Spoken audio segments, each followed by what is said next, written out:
Public Health Services and Systems Research. Our presenter today is Erika Martin. Erika is an assistant professor of public administration and policy at the Rockefeller College of Public Affairs and Policy. She's also a fellow at the Nelson A. Rockefeller Institute of Government. She's an applied health policy researcher and uses mixed methods to evaluate issues related to the allocation of scarce public health resources and the adoption and impact of public health policies. Her recent work in HIV policy includes examining the fairness and flexibility of the federal allocation formula for the Ryan White HIV/AIDS program, interstate variation in state HIV programs, the national budget impact of expanded HIV screening on public programs, the effects of the New York State HIV testing law on epidemic outcomes, resources needs, and also how national health reform will affect HIV care across states. At Rockefeller College, Dr. Morton teaches courses in health policy analysis and research design. She's received her MPH in epidemiology from the University of Michigan and her PhD in health policy and administration from Yale University. She is also one of our PHSR Mentored Research Development Awards, which she received in 2013.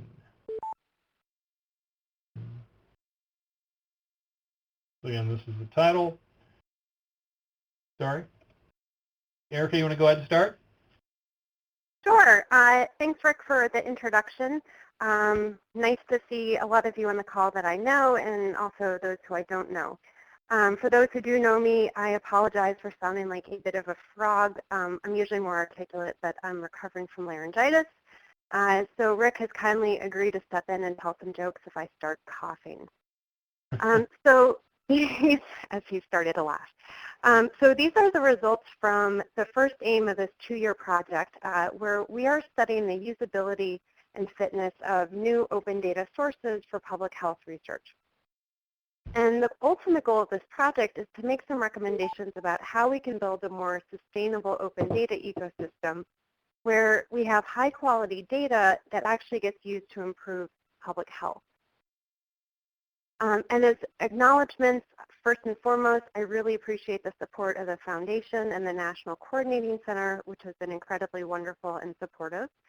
Other co-authors on this piece include my mentor, Dr. Burkhead, as well as Natalie Helbig, who's now the director of the Health Data New York Open Data Site, and Jenny Law and Weijia Ran, who are 2 doctoral students at Albany.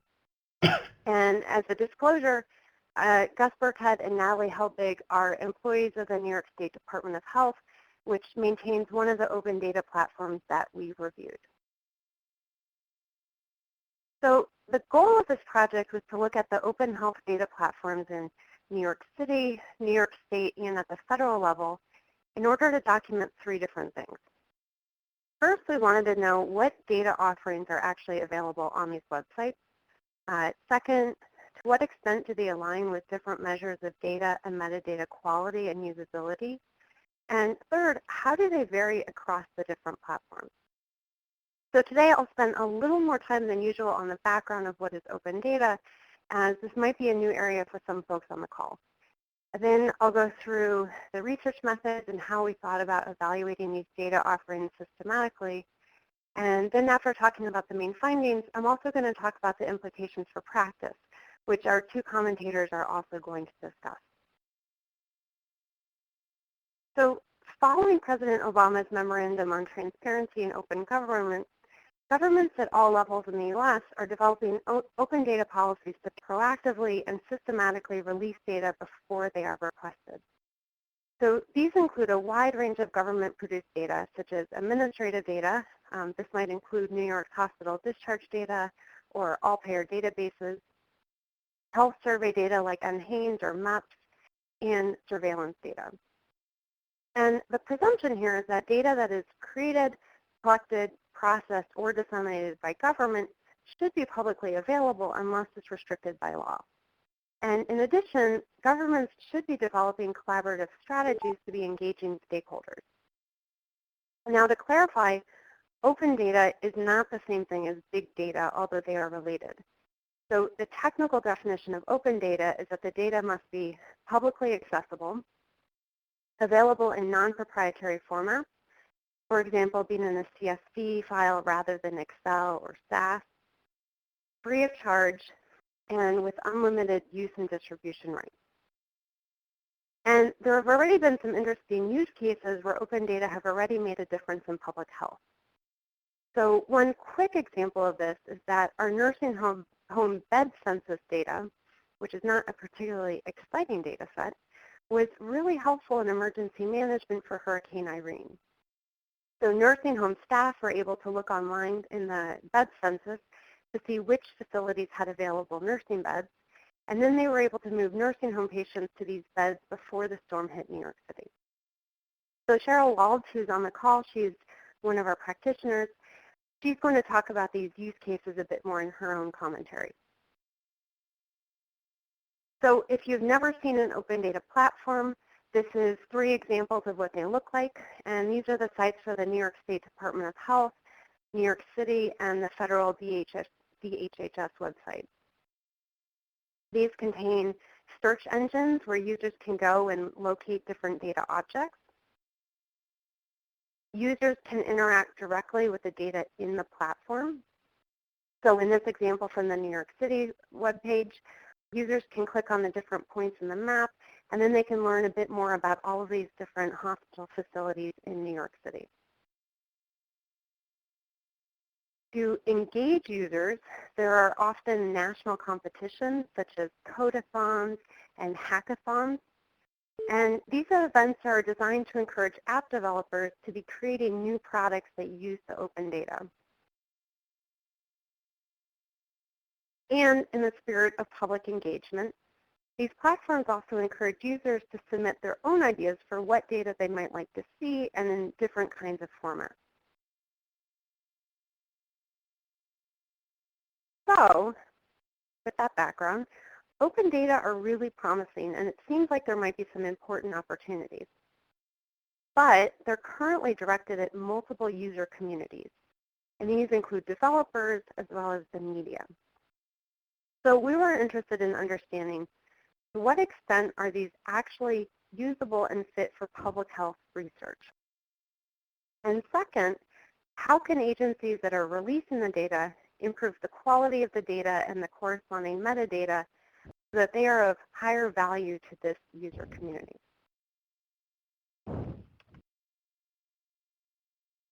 So to answer these questions, we did a systematic review of a random sample of offerings on 3 different open data platforms. So these represent New York City. So this is New York City Open Data. The state level, so we looked at Health Data New York, which is the open data platform that's specifically for the New York State Department of Health, and also at the federal level. So the federal websites are organized around communities, so the healthdata.gov site is specifically around the health community. And in doing this, we tried to be really rigorous. So we followed the guidance for systematic literature reviews that have been put out by IOM and also PCORI. And for each offering in our sample, we used a fixed coding guide to evaluate data quality, metadata quality, adherence to the 5-star open data deployment scheme, and platform usability.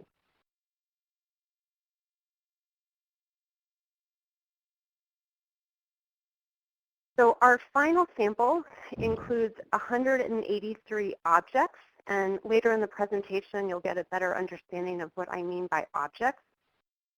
And I'm happy to share a lot more details offline, but to think about our sampling frame, we created this by scraping the metadata from each platform into 3 different Excel spreadsheets. So these ended up having 1 row corresponding to each data object. And then we used a random number generator to select the objects from these lists. So we ended up picking all of the New York City open data offerings related to health, and this is simply because there were only 37. We did a 25% random sample of the objects on the New York State site and a 5% random sample of the objects on the federal site.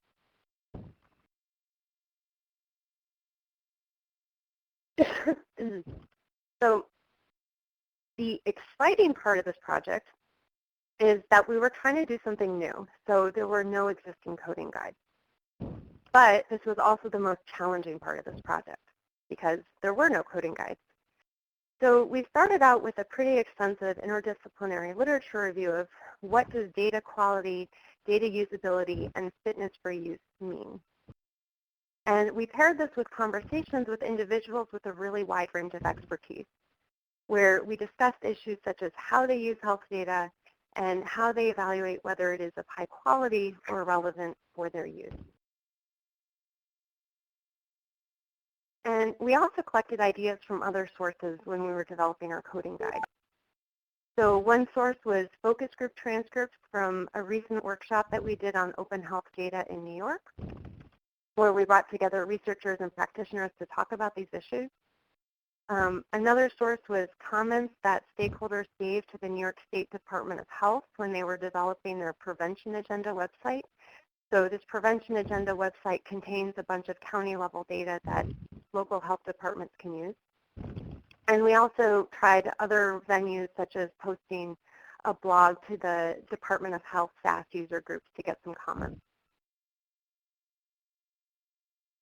And we ended up having 5 different, so our final coding guide contains over 90 questions, which is a lot, and they address 5 general themes.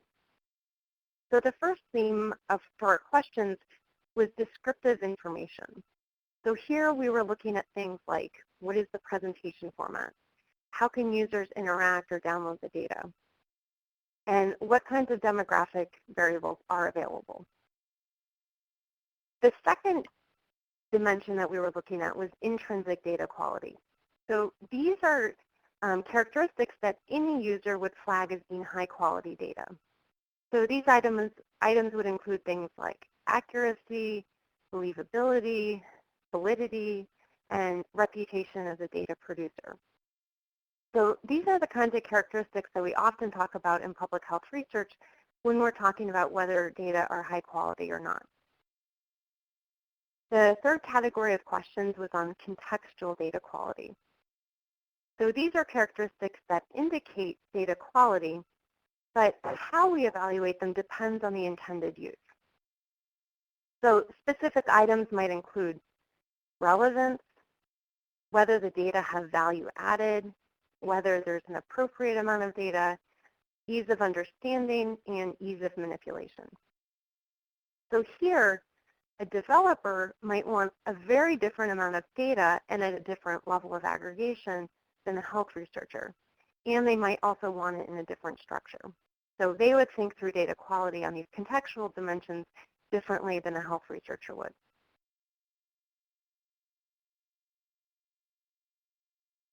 The fourth set of questions was around adherence to the Dublin Core International Metadata Standards. So metadata is the data about the data. So this includes things like the title, a description of the data, the publisher, and the date. And there's a lot of current work on developing an international set of standards. So the most commonly one that's used in practice is called the Dublin Core. So we created a bunch of questions on our instrument that could get at these various standards. And our last set of questions was on the extent to which the objects on these data platforms actually met open data criteria. So there's still a lot of thinking around what does it mean to have data that are open data. But Tim Berners-Lee, the inventor of the web, came up with this 5-star open data scheme that is now commonly discussed. So 1 star just means that the data is online. 2-star means that it can also be reused because it's in a structured format like an Excel table. 3-star means that it's not just structured, but it's also in a non-proprietary format, such as a CSV file instead of Excel. And the idea here is that you can then use open source software to use the data, so you don't have to purchase software to open the data set. 4-star means that you have a URI on your object, such as a web address, so that other people can find your data on the internet. And to get to the 5th star, you also need to hyperlink your data to other data. So, for example, if you have a data set about temperature, you could click on the variable name temperature and get directed to other relevant web resources, such as a Wikipedia page that explains more about temperature. And if you're interested in this, I have the web address in the slides. So I'm not going to walk you through all of these, but I wanted to give you in the slides a few examples of the specific questions that we use to get at these concepts. And there's downloadable slides in case you want to learn more, or you can contact me and I can send you the coding guide. So this is an examples of questions that we use to try to assess ease of manipulation. And this is one of the components of contextual data quality. So questions included, what is the data object's primary presentation format? Can the data be downloaded from the platform? And are the data available in non-proprietary formats?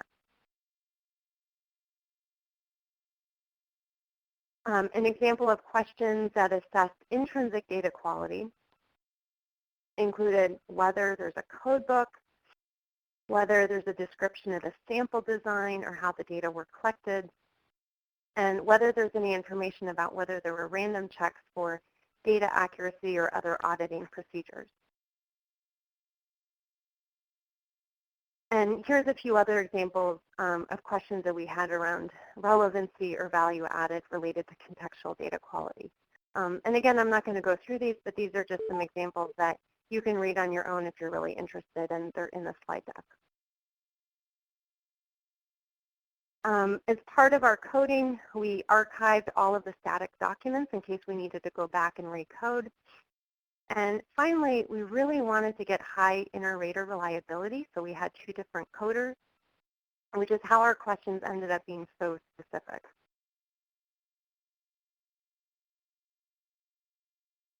So we spent several weeks in many 3 to 4 hour long project meetings where we did pilot testing on a small number of hand-picked data offerings that we knew that they would be very different, and we also knew that they would be really hard to code. And so we used that to really refine the coding guide. Once we had a coding guide, we used Access for data entry, and we did this to minimize data entry errors. And finally, when we were done, we assessed platform usability with a more qualitative instrument. All right, so it's 12:20. So if you've stuck with me to this point, here are our 4 main findings. So if you take away nothing else from the presentation, this is probably the most important slide. So the first is that although we expected to find a lot of tabular data with rows and columns, so these are things that we traditionally see in health research, we were a bit surprised that only a quarter of the offerings are actually in this format. In addition, most of the offerings do not contain the demographic variables that we commonly use in public health research. Third, the New York State Department of Health platform, Health Data New York, scored the highest on our indices of data and metadata quality. And finally, we found some pretty sizable gaps in the extent to which these data objects met open data criteria. So although all met this 1-star criteria of being available on the web, fewer met this 5-star criteria. So in the next few slides, I'm going to walk you through these specific findings.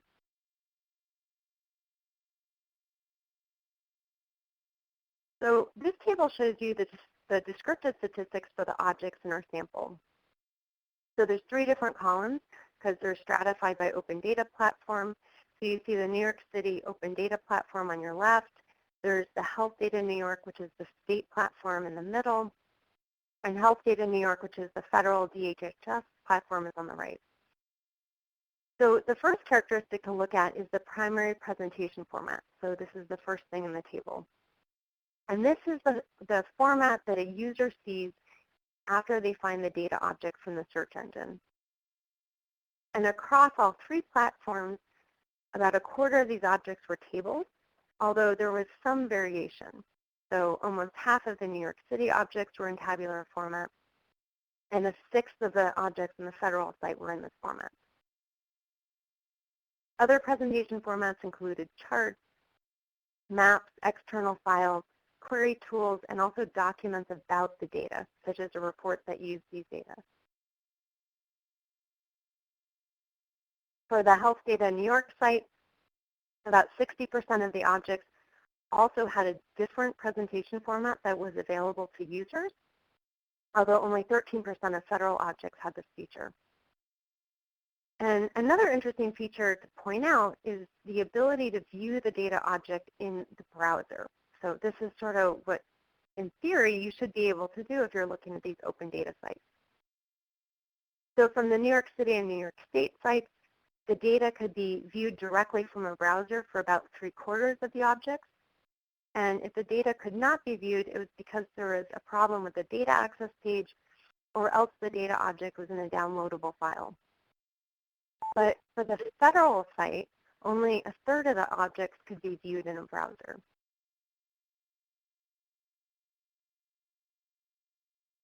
So another item that I want to mention is the inclusion of demographic variables. We are surprised that only a minority of data objects contain variables for age, gender, race, ethnicity, insurance status, education, and income.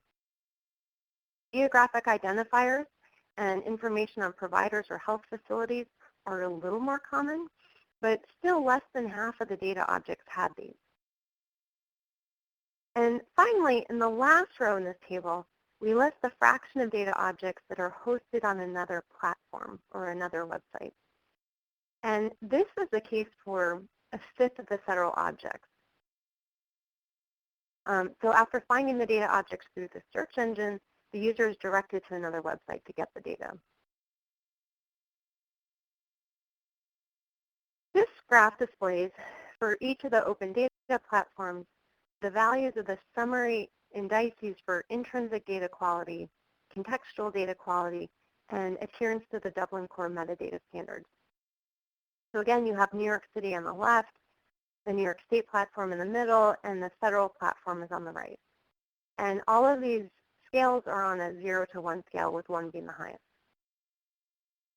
The first thing that you might see is that the values of the index for the adherence to the Dublin Core metadata standards, which is the lightest bar, was higher than those of the other 2 indexes. However, I do not think it is useful or appropriate to compare these 3 indexes. But the takeaway message from this figure is that for all of these indexes, the values for health data in New York, the state platform, is the highest.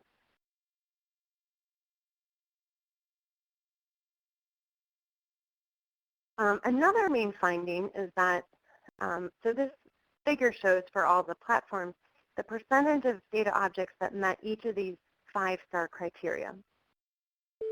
So all data objects met the 1-star criteria of being available on the web. A lower percentage met the 3rd-star criteria of being available in non-proprietary formats like CSV or text files. So this was 79% for the New York City site, 90% for the state site, and 47% for the federal site. And for the 5th-star criteria of having hyperlinks to other relevant websites, none of the New York City data objects met this criteria, and only 12% of the federal healthdata.gov objects met this criteria.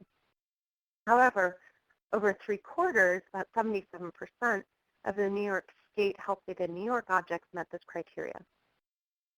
So if we do a true 5-star rating where an object has to meet all 5 criteria, overall, only 35% of objects across all 3 platforms met all 5 of these criteria.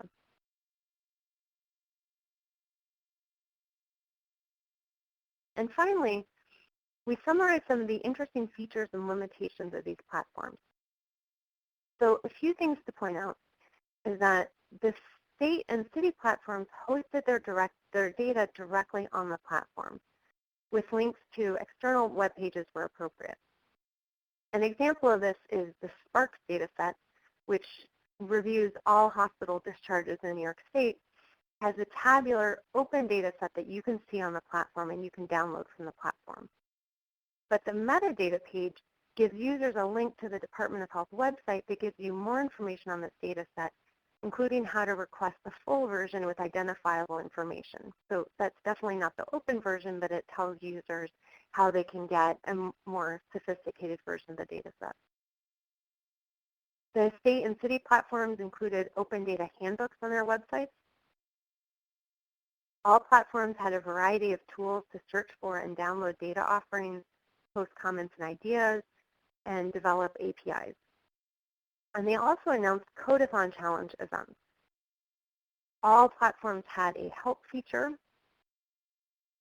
In general, the platforms were very visual and they're designed to be interactive, so they included social media content and public comment boards.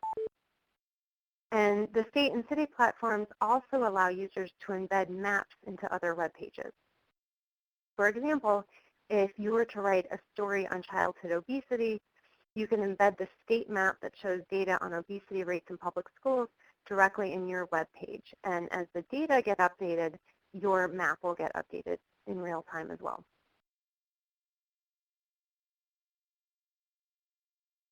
But we also found some areas of improvement. So first, the federal healthdata.gov site is mostly a search engine rather than a true open data platform. So here, once a user finds the data object through the search engine, they're usually directed to an external web page to get the data. So consequently, we had a lot of challenges locating the data objects that were in our sample. We encountered technical problems such as broken links, problems loading map visualizations in the New York City site. Now, although all platforms had a help desk, we sent a bunch of test emails and never got a response. And finally, we tested various keywords in search engines such as Google and Bing, and we found that it was really hard to find the healthdata.gov in New York City sites just from a simple web search. Although in contrast, the Health Data New York site did pop up in Google searches. And in conversations with the Health Data New York team, they actually mentioned that they really did try hard to improve their web profile and visibility. So like all studies, we have limitations. So first, we make no claims about generalizability. So we were focused on New York platforms, and New York is ahead of the curve. So our findings don't necessarily translate to other state and city platforms. Our questions were, in general, pretty simple with a lot of dichotomous measures. And we did this for practical considerations like inter-rater reliability and realizing halfway through our project that most of these objects are not tabular data sets. So we had reasons for making the questions like this, but they certainly missed some of the nuances in the data. There were a few items in our conceptual framework that we just could not capture in our coding guide. This includes representational consistency and metadata consistency. And finally, all of our indexes, although we really tried hard to make what we thought was a good and reasonable product, they really need further validation. And this is actually an area of future research. So we have a few takeaways for policy and practice. So the first is that government agencies have directives to release open data. However, they have very little guidance on how to do this, and especially how to do this for different user communities ranging from developers to the media to researchers. Second, although all of these platforms had areas for improvement, the New York State site seemed to be the closest to a possible model for others. Third, our review shows that there were some really interesting new data assets being released, which certainly might be of interest to a lot of folks on this call. But there needs to be a sustained effort on open data efforts in order to improve the value of these data for public health and to make sure that they are being used. And finally, our study is a first attempt to review quality and usability systematically. So a lot more work is needed to improve our measures. So two possible applications could be sending this guide and looking at other websites to think about why some open data sites are more successful than others. And also using our coding guide to develop some checklists of best practices for open data managers. And finally, I want to mention the other activities in this project. So I'm currently conducting key informant interviews with practitioners who are releasing these data. And I'm doing this because I want to understand their perceptions about the value of releasing these data and the specific challenges that they have encountered. And I'm also doing a pilot spatial analysis of childhood obesity in New York using all open data resources. And this way I can start to enumerate some of the challenges I'm encountering as a researcher and also developing a use case for how open data can be used for health research. And so as part of this, I'm doing this in 3 ways. So I'm going to do this analysis with just what I can find online. I'm going to do the analysis by also talking to folks at the Department of Health who actually have additional data resources and information. And then Socrata, which is the open data platform vendor for New York State, is also working on this obesity map. So I'm going to see how my results compare to theirs, which is just using automated coding to generate the results. So for people who want to know more, feel free to contact me. I also have on here the website for the project. So at the moment, we have 2 papers that are listed that you can look at and download. So the first is a commentary in JAMA about how open data has already improved health in New York State. So this just contains some use cases. And also a piece that was published in the Journal of Public Health Management and Practice on what researchers want from open data. And this might be of interest because we include in the paper a table that explains the differences between big data, and open government and how this applies to health data. Upcoming things that we expect to put on the project website include the coding guide for this particular project, documentation on all of our research protocols for anyone who wants to replicate our findings elsewhere, and eventually we'll put together some recommendations on how to build and sustain an open data ecosystem, which would include anticipated challenges to releasing data and some lessons from New York State and the federal government that could be applied elsewhere. And the third item on this slide, if you want to learn more, is that this project started with a workshop on open health data in New York. And on this website at the Rockefeller Institute, we've archived all of the materials. So things that might be of interest to you here is we have a downloadable 2-page handout that's actually great for students on different open data resources. We have links to open data resources, and we also have some ideas on how you can use open data in the classroom. So with that, I guess I'll turn it back to Rick. Erika, thanks so much. We've got 2 folks today who've graciously agreed to comment on Erika's presentation. The first is Guthrie Burkhead. He's Deputy Commissioner of the Office of Public Health, the New York State Department of Health. He's responsible for all public health programs at the New York State Department of Public Health. Department of Health. He's the DOH's Chief Public Health Physician, and also, directs the Office of Public Health. He's responsible for a large agency, has over 2,000 staff members, an annual budget of over $2 billion, and more than 100 discrete public health program areas. In 2007 and again in 2012, he led the development of the state's public health improvement plan.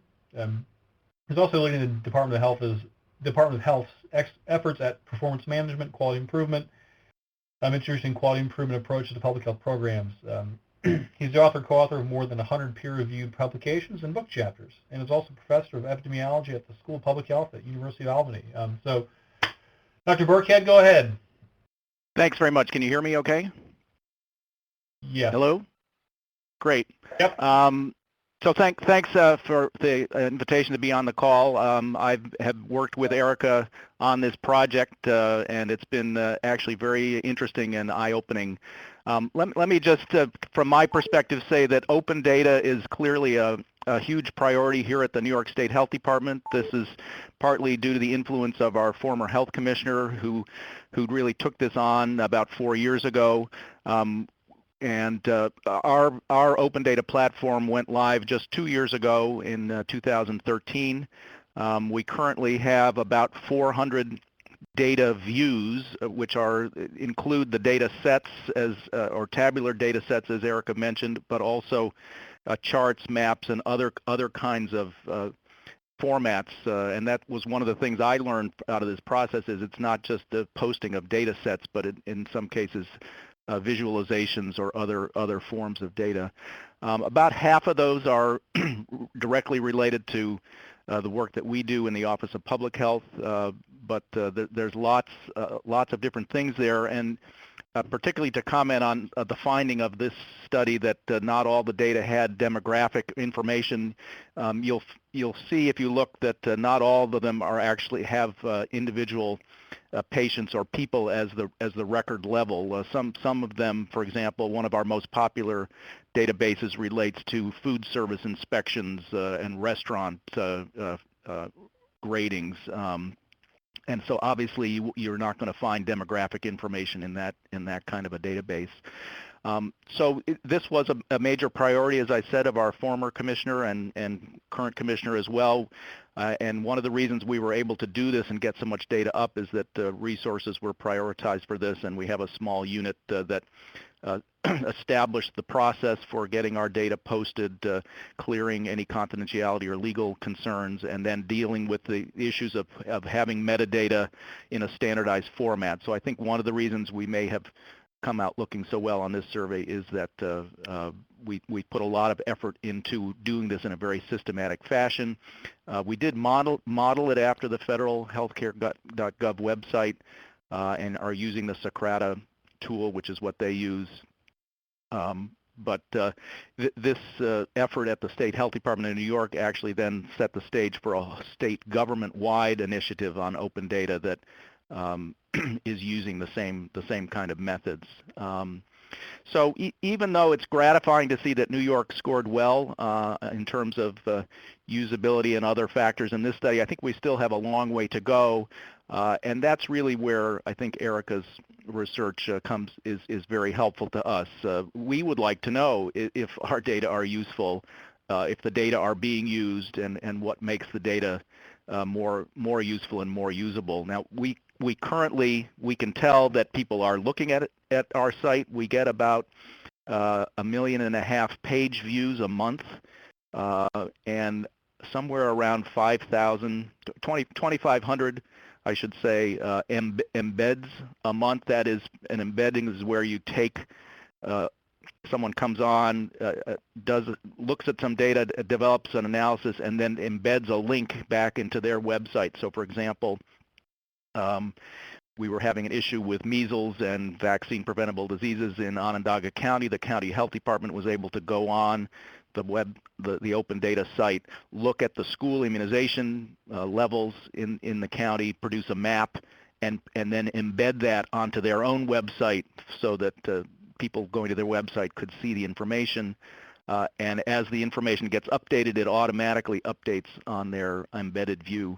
So we know the data are being used, but Erika's study is really most helpful. The different steps she described, convening researchers in focus groups, from both within and outside the department. One of the things we've learned is we sometimes have trouble getting access to our own data within the health department, so this open data site has been very helpful in that regard. But those focus groups, which then led to the evaluation which she just described, and then her own efforts to look at the childhood obesity issue using data from the site, working with our staff, and then some still to be done targeted interviews with department staff to get their views. I think all of that is going to be very helpful to us to be sure that what we're doing is that the data we're putting out there are helpful, that are useful, and we hope to learn a lot that we can then cycle back into our process here to make it even better.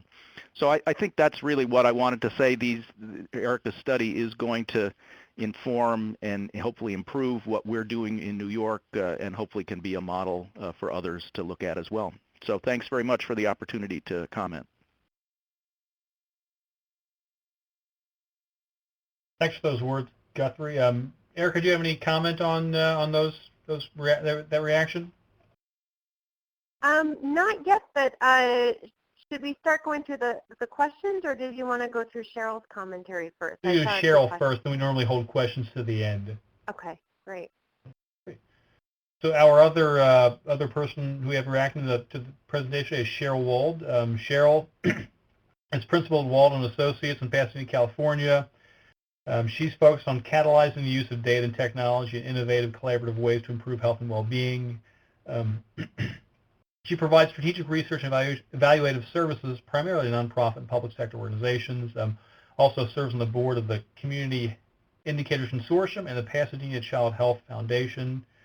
Previously, she led the Health Assessment Unit for the Los Angeles County Public Health Department. She also co-chaired the Children's Planning Council Data Partnership Committee and participated in other countywide efforts to improve the assessment of early childhood well-being. She received her MPH in epidemiology from Boston University School of Public Health. Cheryl, go ahead. Great, thanks so much. Can you hear me okay? Yep. Oh, wonderful. I am thrilled to be here and to be talking about open data and all its uses. I think it's a really exciting time for those of us who love to share and use data.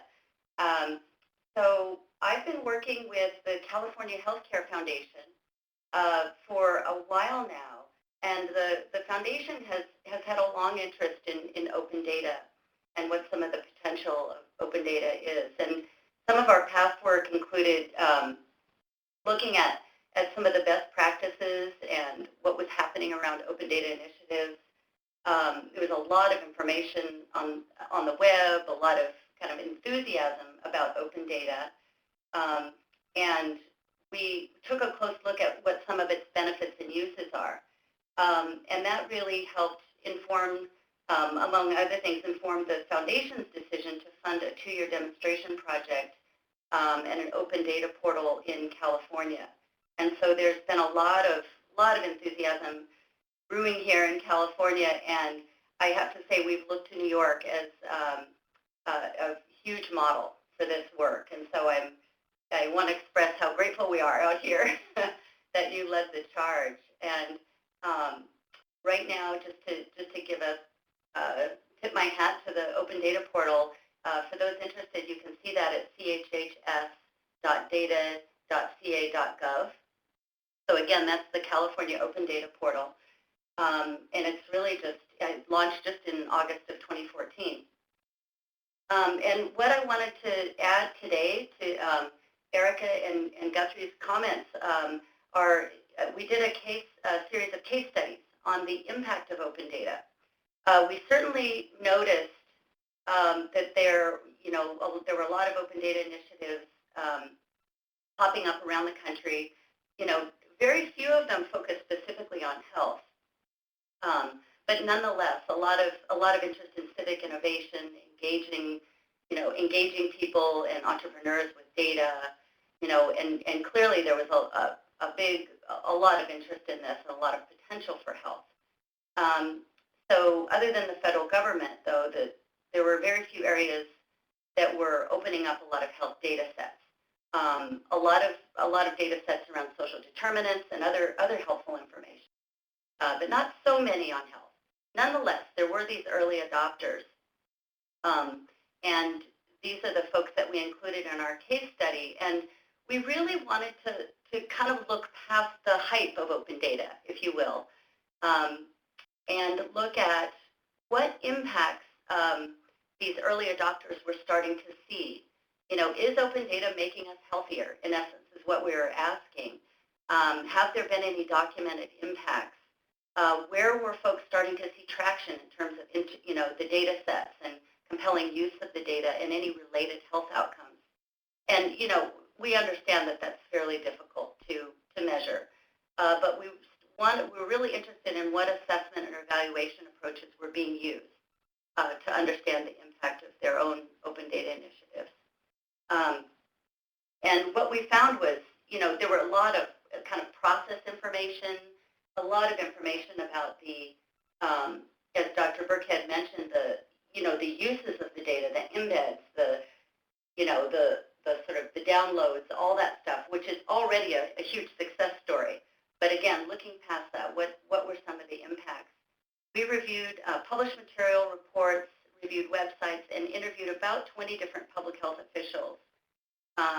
And we ended up picking 4 case studies that really, I think, told a fairly compelling story about what some of the early impacts were, how health agencies were leveraging open data to address pressing public health problems. And I noticed that Erika has put a link to the case studies that are up on the Foundation's website. I also was informed yesterday that we have a tiny URL, so I'll just quickly plug that. It's at chcf.org/open data, all one word. So in case somebody likes tiny URLs more than long ones. But again, back to the case studies, we found that there were 4 really compelling stories about impact. One was preventing foodborne illness in Chicago. And Chicago was an early adopter of open data on a citywide basis. They had a city open data portal, and they have a department that's really engaged with innovation. And what we looked at is actually the most popular public health data set across the country is restaurant inspection data.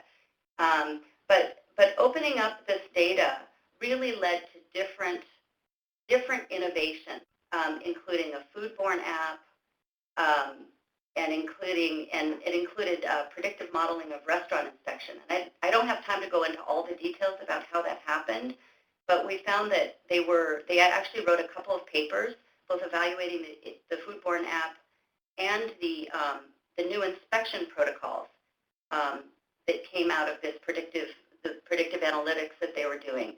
And what was really interesting to note is that everybody I talked to there said it wouldn't have happened without open data. That open data really catalyzed these other innovations. First of all, the data that they could find, they leveraged the data on the open data portal for the city. And the data was in sort of a ready state to be used to address these problems. So in Chicago, what they found was that they had more effective use of their restaurant inspectors, so more effective use of resources. They increased the number of serious violations, and I think they call them critical violations that would actually close a restaurant before they became food poisoning cases. And they improved the reporting of foodborne illness.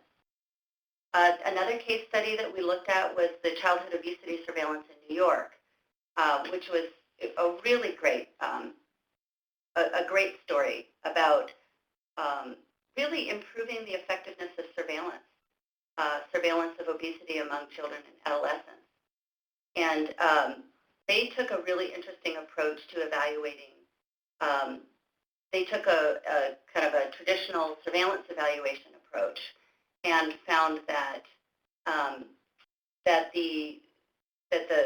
having the open data portal really improved surveillance. It improved the workflow and the efficiency, so the time required to prepare the regional level reports, that time required was cut in half through the use of the portal.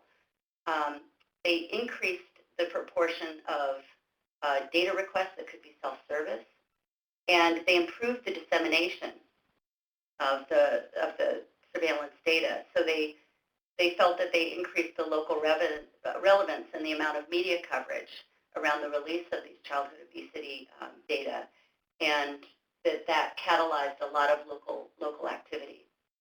And specifically, just to give you a quick example, some of the media outlets that were using the data on the portal to link to their interactive graphics, and they were reporting the results at a local level. So they really had local relevance.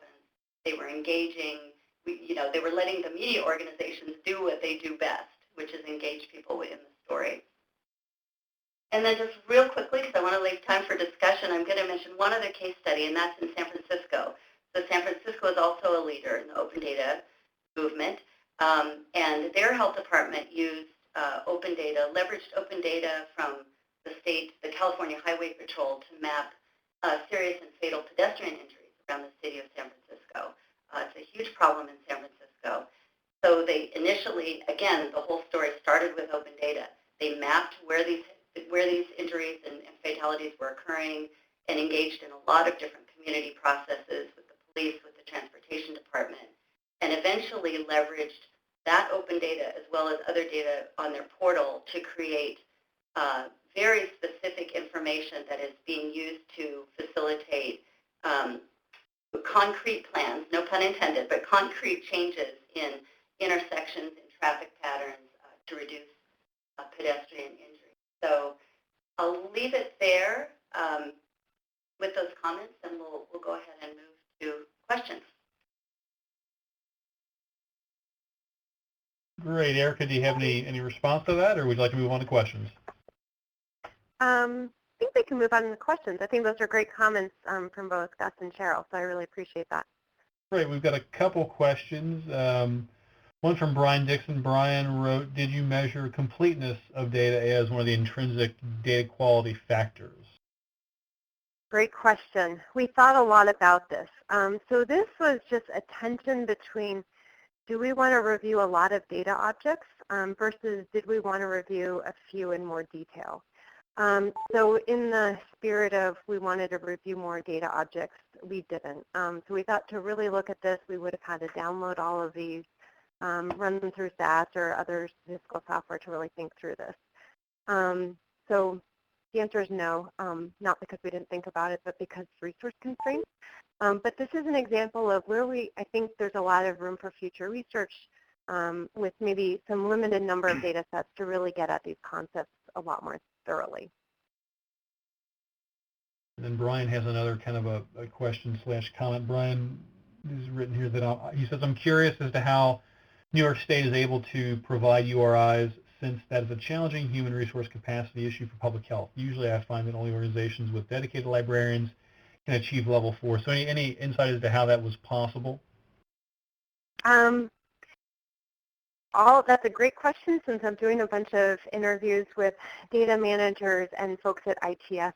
I've already started and I'm going to do more of these interviews next week. So I can't answer that question yet, but so far my understanding is that there is a pretty sophisticated IT staff who might be helping with these URIs. And also I know the Department of Health has a pretty close relationship with Socrata, which is the vendor for their particular open data platform. So it could have been one of those two ways in which they were able to do this. But I will definitely ask in my interview guides and get back to you. This is Gus Burkhead. I can just comment that, as I mentioned, that this has been a priority in the department. Not only is there a small unit dedicated to this, but the data owners within the department who are putting the data in the correct format and sending it forward have gotten really engaged with this. So I think it's a question that this was a priority and resources were put towards it, and so we were able to do that. Thanks, Gus. We've got a question from David Bardock. David writes, I'm curious how much confusion over what or what isn't PHI limits the amount of data organizations are willing to make available.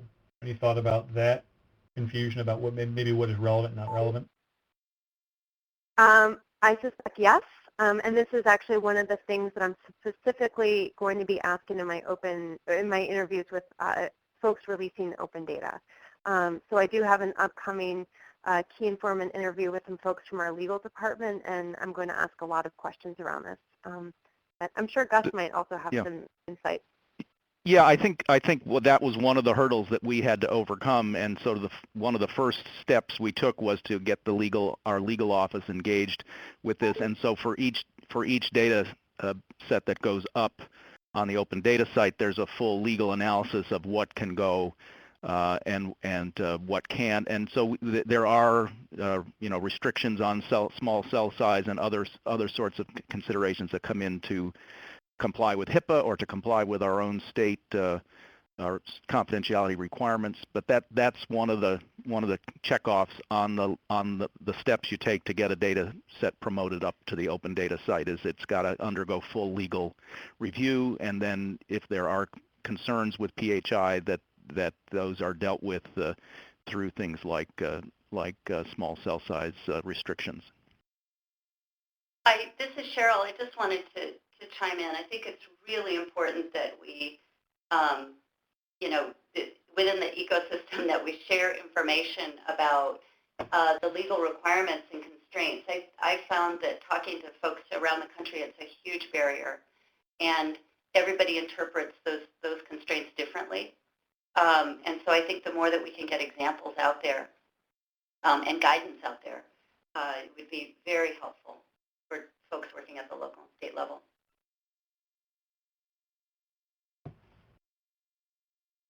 Okay. Looks like we got no more questions. Erika, any last comments or anything?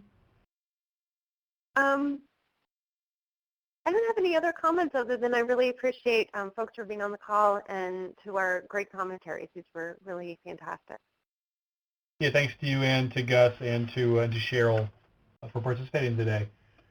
Well, that is it for our presentation today. This is a list of our upcoming webinars, and the rest of this month and in April, we've got 2 focused on obesity, 1 focused on tobacco prevention. Then we've got the Keeneland Conference coming up April 21st and 22nd in Lexington, Kentucky.